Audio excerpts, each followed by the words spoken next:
Shalom, renungan kita hari ini terambil dari kitab Yosua pasal 2 ayat 9 hingga ayatnya yang ke-11. Demikian firman Tuhan.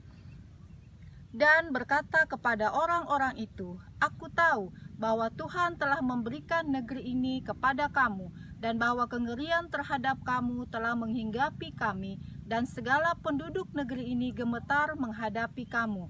Sebab kami mendengar bahwa Tuhan telah mengeringkan air laut Teberau di depan kamu, ketika kamu berjalan keluar dari Mesir, dan apa yang kamu lakukan kepada kedua raja orang Amori yang di seberang sungai Yordan itu, yakni kepada Sihon dan Og yang telah kamu tumpas. Ketika kami mendengar itu, tawarlah hati kami dan jatuhlah semangat setiap orang menghadapi kamu, sebab Tuhan Allahmu ialah Allah di langit di atas dan di bumi di bawah." Berdasarkan pembacaan kita hari ini, maka saya akan mengambil tema menyikapi ketakutan. Kitab ini berbicara tentang bagaimana orang-orang Israel sementara melakukan pengintaian terhadap Yeriko. Orang-orang Yeriko mengalami ketakutan yang begitu besar menghadapi orang-orang Israel, karena mereka mengetahui bahwa mereka memiliki Allah yang hebat, Allah yang luar biasa, yang telah menuntun orang-orang Israel keluar dari tanah Mesir dengan berbagai mujizat yang begitu luar biasa. Bahkan mereka menduduki tanah-tanah musuh dengan begitu hebatnya. Orang-orang Yeriko menutup pintu gerbangnya sehingga tidak ada orang pun yang keluar ataupun masuk. Bukankah ketakutan yang sama sedang kita alami saat ini? Pandemi COVID-19 membuat ketakutan yang begitu besar di seluruh dunia.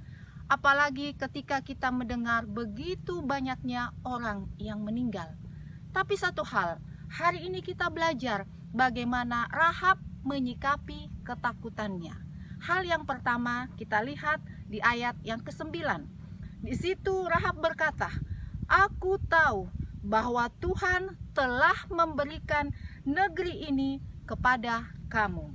Rahab mengetahui dengan pasti bahwa Yeriko telah diberikan oleh Tuhan kepada orang-orang Israel. Artinya apa? Hal yang pertama, kita harus mengenal lawan kita. Rahab mengenal dengan pasti orang-orang Israel, sehingga dia tidak perlu merasa takut terhadap orang-orang Israel. Justru dia melindungi kedua pengintai ini, dan kita percaya hal yang sama menjadi bagian kehidupan kita.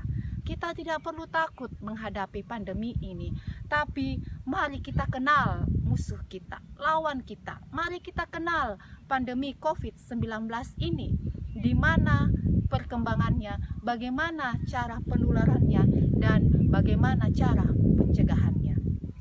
Hal yang kedua yang patut kita teladani dari Rahab ketika menghadapi ketakutan dalam hidupnya adalah di dalam ayatnya yang ke-12. Di situ dikatakan, "Maka sekarang bersumpahlah kiranya demi Tuhan." Artinya apa? Rahab sementara meminta sebuah jaminan kepada kedua orang pengintai ini. Lalu kedua orang pengintai ini menjawab bahwa di ayat yang ke-14, "Nyawa kamilah jaminan bagi kamu." Nah, perkataan kedua pengintai ini membuat Rahab tidak takut sama sekali. Ia menyikapi ketakutannya bahwa ada jaminan dari orang-orang Israel ini bahwa dia dan seisi keluarganya pasti selamat ketika terjadi penyerangan terhadap kota Yeriko. Hal yang sama menjadi bagian dalam kehidupan kita. Siapakah jaminan kita? Saya percaya bahwa ketika kita meminta kepada Kristus yang adalah satu-satunya jaminan dalam hidup kita, kita tidak perlu menghadapi ketakutan. Takut boleh ada secara manusia, tapi itu tidak menguasai hidup kita karena kita punya jaminan, nama di atas segala nama, yaitu Yesus Kristus Tuhan. Yohanes pasal 14 ayat 14 berkata, "Jika kamu meminta sesuatu kepadaku dalam namaku, aku akan melakukannya." Saudaraku, minta kepada Tuhan perlindungan, Dia pasti berikan. Minta kepada Tuhan kekuatan, Dia pasti berikan. Minta kepada Tuhan kesehatan, Dia pasti berikan.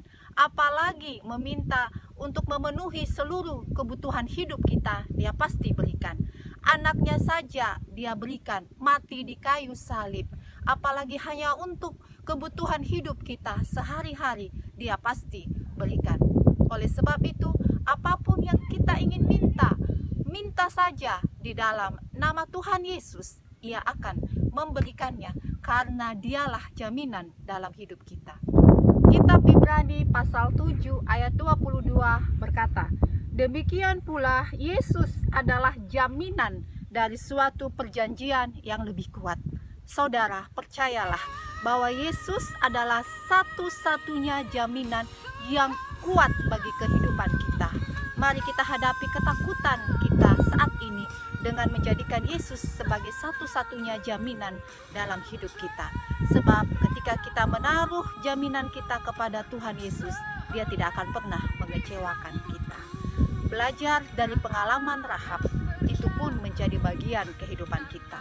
Mari kenali lawan kita, kenali pandemi COVID ini, dan jadikanlah Yesus jaminan dalam hidup kita. Maka kita akan menghadapi kehidupan ini dengan kemenangan bersama Tuhan Yesus. Tuhan Yesus memberkati.